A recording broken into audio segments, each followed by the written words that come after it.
There's a certain feeling I've not had for about 10 years.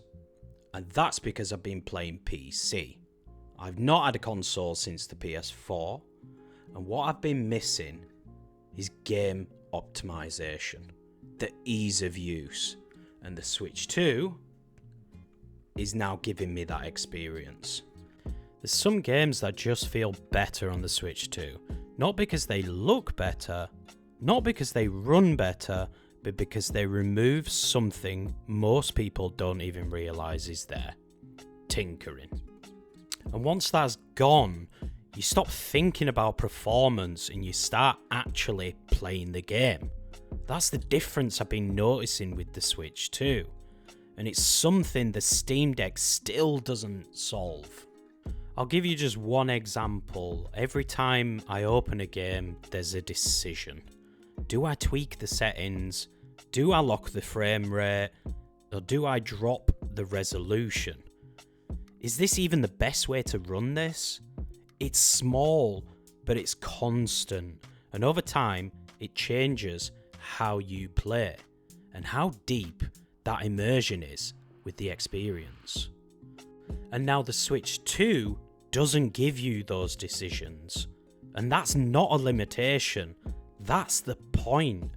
Every game is built for one target. Hardware profile. One expected experience. So instead of asking, can this run? The Switch is asking, how should this feel? And that changes everything. Let's take first party games. They're not just optimized, they're dialed in. The movement feels right, frame pacing feels consistent, and the input feels immediate. There's no version of these games where you're thinking about performance, because you're not supposed to. You just play. And like I mentioned in my previous video, if you're the kind of gamer who has a busy lifestyle and you only have a couple of hours spare to play, you want to reduce that friction. And one main point I spoke about was multiplayer. Now, multiplayer is where this really shows, because multiplayer hates friction. You don't want to troubleshoot, tweak settings, load launchers, explain performance differences. You want to just pick it up, connect with your friends or on the sofa or even online and just play. And the Switch 2 does that. There's no setup and there's no questions. And this is kind of where people get it wrong. They think the Steam Deck runs more games so it's better.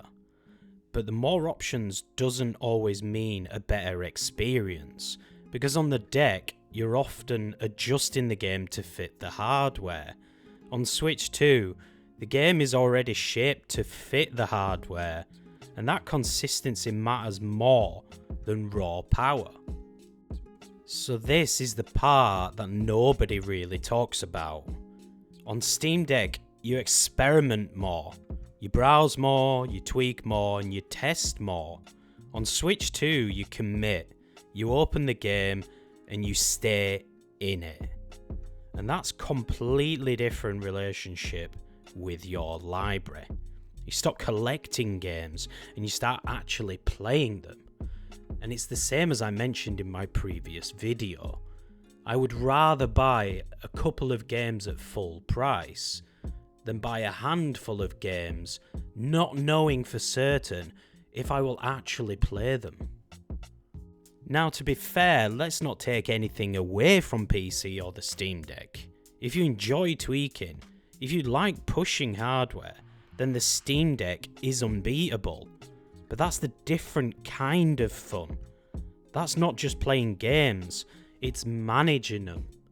And it all boils down to the kind of gamer you are and what fits. The Switch 2 isn't the most powerful device.